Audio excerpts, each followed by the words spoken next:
Spot joined us now. And, Coach, things started out a little sketchy there. They jumped out on a 3-0 lead, and you're kind of sitting up in the stands in the broadcast booth thinking, oh, boy, I hope we didn't lose all our momentum in that last game at Rice. But your guys got a big run in the third, a big run in the second. Got another one in third, and you could start to see the momentum build on offense. Yeah, we had some chances to expand that a little bit more. We had, we gambled a little bit on the bases, and we're trying some things, trying to jumpstart things, and sometimes those things don't work out, but you still got to keep executing them. And I thought, a couple of times just some late break at third on some third plays, but sometimes those things like that help your at-bats get better too. When guys, we're going to play aggressively, and what a great job by Dan just coming in there and just keeping the game under control, and he was in control of himself tonight better than I've ever seen him.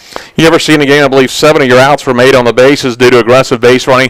Had a guy thrown out at home from left field. They had an overthrown ball like Chapman did and Eric did at Tulane, but this time the shortstop comes you out, tried the first and third a couple times, a double play back at second, but you guys, like you said, trying to be aggressive, trying to force them to make plays. Yeah, we have to keep playing that way, and a couple, and it's a false step here or there on some of those plays, and the timing of when you run those plays was exactly right. When you feel like you're in a disadvantaged situation at the plate, you're trying to steal a run.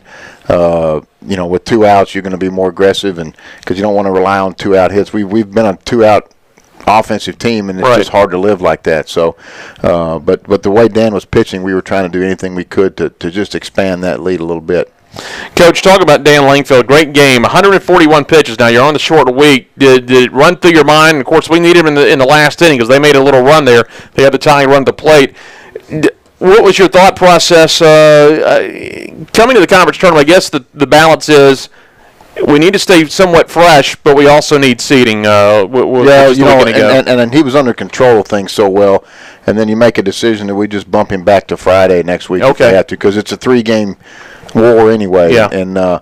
And really, I don't mind trying to figure out who's going to go Wednesday. We may have to start somebody out of the bullpen and try to get it. We'll just figure the tournament out eventually. But I felt like getting a win Friday night, which we hadn't had a chance to do in a while, was huge. Yeah, you hadn't done it since UAB. Since UAB. So you got a chance now on a Saturday for the first time since UAB. Well, not Saturday, it's Friday now, but first time on a Game 2 since UAB to win the series tomorrow night. No doubt, and getting the series win is what we set out to do this weekend. So that starts tomorrow, and if it doesn't happen tomorrow, we still got Saturday. So,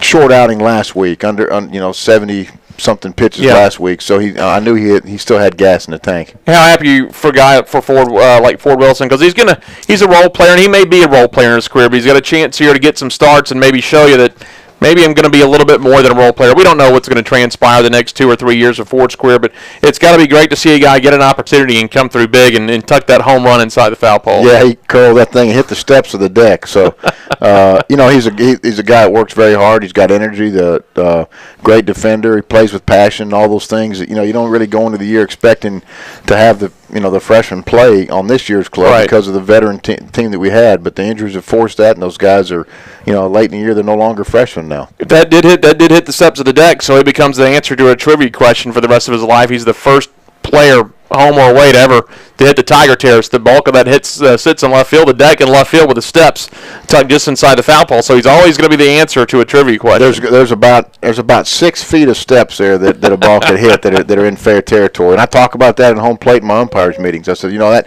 entire deck's not in foul territory. That there's 6-7 feet of steps that are there. So my umpire was right on top of it. But that's just energy at the plate is what that is, and that's the way Ford has to play.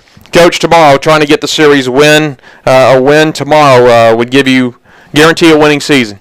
Regardless of what you do on Saturday, what you do at the conference tournament, to be the first winning season since 2007. So, obviously, winning the tournament next week and getting NCAA is big, but continuing to show improvement. You're sitting at 28 wins where you were last year.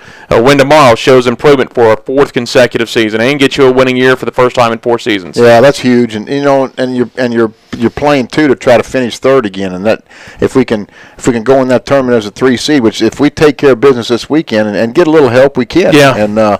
And then so that's now the highest finish in the conference race last year at 3rd, and this year we have a chance to repeat that 2 years in a row.